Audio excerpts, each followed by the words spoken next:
Salut tout le monde, c'est Evolution 2.0, j'espère que vous allez bien, nous arrivons à 300 abonnés, c'est génial. Aujourd'hui, je me suis posé une question. Est-ce que nos politiciens sont-ils réellement déconnectés de la réalité, comme certains l'affirment? Donc je me suis posé la question, est-ce que cela est un cliché ou est-ce une vérité vérifiable? Nous allons le voir ensemble. Commençons par la gauche. Il faut toujours dire les choses clairement. Oui, la France est en guerre. Non, toi t'es en guerre, Valls. Nous, on t'emmerde. Attends, on parle bien du même parti politique qui nous impose ses lois à coups de 49.3 comme des petits dictateurs et qui se sert de la police comme d'une armée privatisée. En quoi ce type nous représente? En quoi ce parti nous représente? Voter pour eux n'a pas de sens comme une ministre du Travail qui ne sait pas combien de fois peut être renouvelé un CDD. Ah, attendez, on vient de me dire dans l'oreille que c'est déjà le cas. Du recours au CDD n'a pas été Mais dites-moi, requis. il peut être renouvelé combien de fois le CDD? Il peut être renouvelé plusieurs fois. Combien de fois? Maximum? Je ne pourrais pas vous le dire. Parce que vous ne le savez pas. 2 fois. Il peut être renouvelé 2 fois. Depuis, savez-vous depuis quand? Depuis le mois d'août dernier, qui est une mesure gouvernementale de votre gouvernement, C'est possible. Myriam El Khomri. Oui. Bon. Le changement, c'est maintenant, nous disait notre cher François Hollande. Ils ont vraiment honte de rien. Ils nous regardent droit dans les yeux, nous disent qu'on veut entendre pour faire exactement tout le contraire une fois que nous avons le dos tourné. Voter pour eux, c'est comme voir la main d'un pickpocket s'approcher et ne rien faire.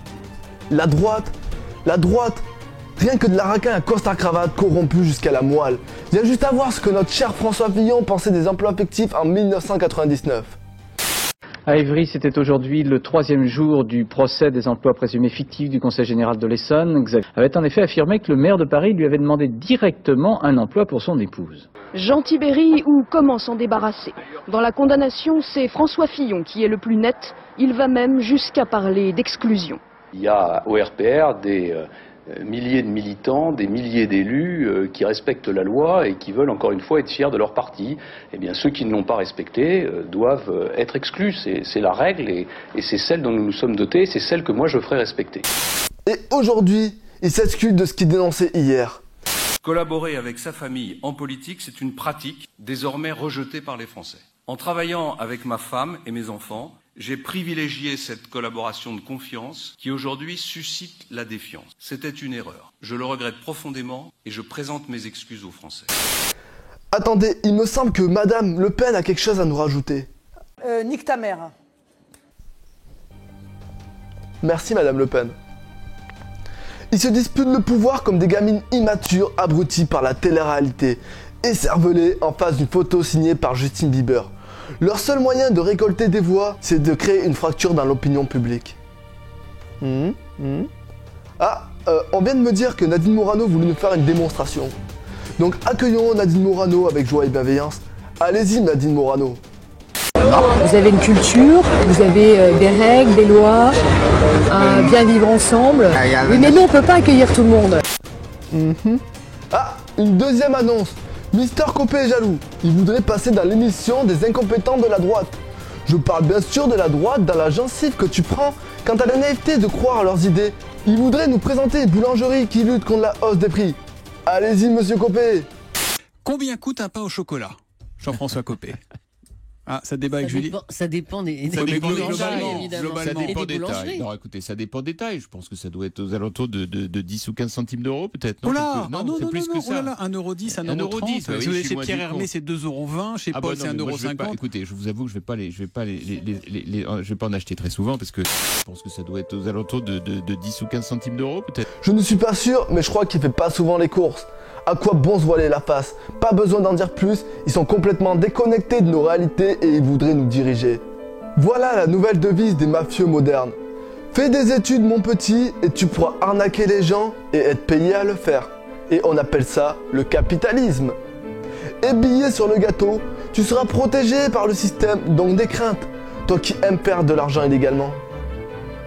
A l'inverse des pseudo-gangsters et petites frappes qui vendent de l'herbe et brûlent des voitures, pour ressembler à des idoles idiots qui poussent une jeunesse inconsciente derrière les barreaux, où les politiciens les regardent de haut, qui se servent de leurs propos pour construire leurs valeurs sur la peur, car votre candeur fera leur bonheur. Tout ça pour voir un enculé se demander Ma question préférée, que je vais faire de tout cet oseille. Je vais faire de tout cet oseille. Je vais faire de tout cet oseille. Ma question préférée, que je vais faire de tout cet oseille, hein. Pendant que vous purgez votre peine, n'ayez pas la haine, le système vous aime, car vous leur donnez de l'argumentaire à celui qui voudrait écraser nos libertés pour plus de sécurité.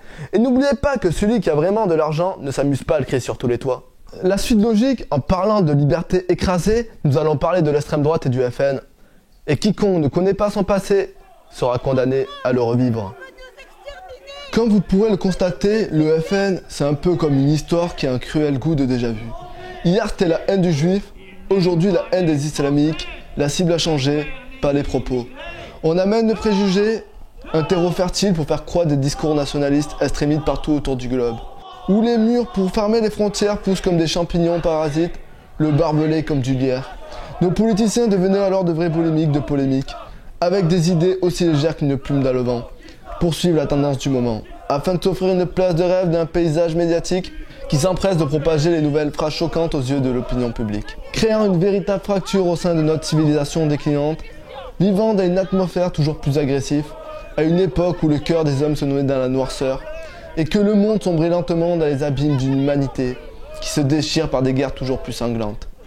Et au milieu de cet univers étranglé, perdu dans la confusion, où le passé est envié, le présent effrayant et l'avenir incertain, moi, jeune Français de 22 ans, mais pas que, nous, les citoyens du monde, chômeurs, emplois précaires, travailleurs, étudiants, manifestants, nouveaux pauvres, vieux cons et jeunes à la ramasse, religieux et athées, nous, le peuple français, oublié et méprisé par ceux qui nous gouvernent, nous qui demandons qu'à vivre une vie libre et heureuse, encerclés par des hommes et des femmes qui tirent notre monde dans toutes les directions, nous qui subissons les conséquences de leurs actes, nous, le peuple, la majorité silencieuse, à qui on demande de voter pour des voleurs des temps modernes, qui nous font les poches pour continuer à faire prospérer une parodie de démocratie amère qui ressemble plus à un show à l'américaine, avec des icônes décérébrées qui n'arrivent pas à tenir 2 secondes sans dire de conneries. Tout ça pour cacher des programmes stériles qui traduisent par un manque d'évolution une rétrogradation de nos conditions de vie, nous laissant à l'abandon, prendre la poussière, perdre espoir, lentement mais sûrement, et subir la violence policière quand nous gueulons un peu trop fort.